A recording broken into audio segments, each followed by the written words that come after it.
आज ना मी हे सुंदरसं 4 ते 6 महिन्याच्या बाळासाठी ससा टोपी बनवलेली आहे. ही तुम्हाला मी सगळ्या बाजूने दाखवते आहे. हे समोरनं आपण त्याला काठ लावलेले आहेत ट्रायंगल करून.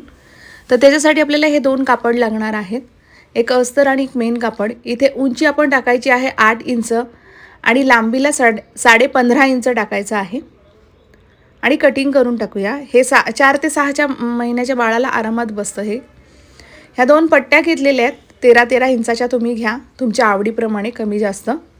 आता ही सरळ बाजू घ्यायची आणि त्याच्यावर अस्तर ठेवायचं आहे. आणि आता ही जी पट्ट्या आपण तयार केलेल्या आहेत ना दुमड पट्ट्या, त्यातली एक पट्टी ठेवायची आहे आणि शिलाई मारून घ्यायची आहे. आता पट्टी जवळ आली ना की तिथे डबल लॉक करायचं थोडंसं. आणि ह्या बाजूला जेव्हा शिलाई मारतो ना तेव्हा पट्टी ह्या शिलाईमध्ये येणार नाही तेवढं लक्षात ठेवायचं. आता इथे आपण ही दुसरी पट्टी पण ठेवून देऊया. इथे पण थोडं डबल लॉक करूया. आता शिवून झाल्यावर ना कोणे असतात ना ते कापून टाकायचे आणि हे कापड उलटं करून घ्यायचं आहे संपूर्ण. तर हे बेस तर आपला तयार झालेला आहे. इथे मी हा ट्रायंगल तयार केलेला आहे 4.5 बाय 4.5 इंचाचा केलेला आहे आणि त्याला असं त्रिकोण तयार केला त्याचा. बस तेवढा भाग माझा थोडासा स्किप झालेला आहे इथे. तर आता मी तो त्रिकोण एका बाजूला लावून घेते. खालपर्यंत शिवून जायचं, शिलाई मारायची आहे.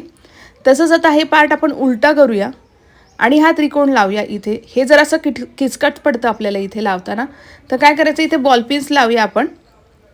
तर हे पहा मी दाखवते तुम्हाला. आता आधी इथे एक बॉलपिन लावूया आणि एक दुसरी, अशा दोन्ही बॉलपिन लावायच्या. आता हे परत सरळ करायचं, सुलट बाजूने आपण शिवूया. ठीक आहे, इथे जरा नीट बघा तुम्ही. सुलट बाजूने मी शिवते आहे, सरळ केलेलं आहे आणि मग शिवूया. म्हणजे वरून आपण शिवलं ना की काय होतं, आपल्याला किनारीची शिलाई व्यवस्थित मारता येते आणि फिनिशिंग छान येते टोपऱ्याची. कारण काय होतं, शिलाई जर व्यवस्थित नसतील ना तरी ते दिसायला खूप खराब दिसतं. तर इथे आपलं हे झालेलं आहे शिवून. आता काय करायचं, ह्याचा मिडल पार्ट काढायचा आहे. तिथे एक छोटासा नॉच पाडायचा आणि बरोबर ते जे टोक आपलं मध्ये आलेलं आहे ना त्या बरोबर त्या नॉचवर आलं पाहिजे त्याप्रमाणे शिवायचं. म्हणजे छानसे 2 असे कान दिसतात सशासारखे. तर इथे आपण आता ही डबल टिप मारून ओव्हरलॉक करून घेऊया की इथे हे आपलं ससा टोपरं तयार झालेलं आहे. हे पहा इथे हे ससा टोपरं तयार झालेलं आहे. आता बस इथे एक छोटासा मिडल पार्ट काढायचा आणि तिथे 2 ते 3 प्लीट्स टाकून द्यायच्या तुमच्या बाळाच्या मानेच्या रुंदीप्रमाणे. मी ते 4 प्लीट्स टाकलेले आहेत. ससा टोपी आपली तयार झालेली आहे संपूर्ण. तर मी ही कशी बनवलेली आहे हे नक्की कमेंट करा.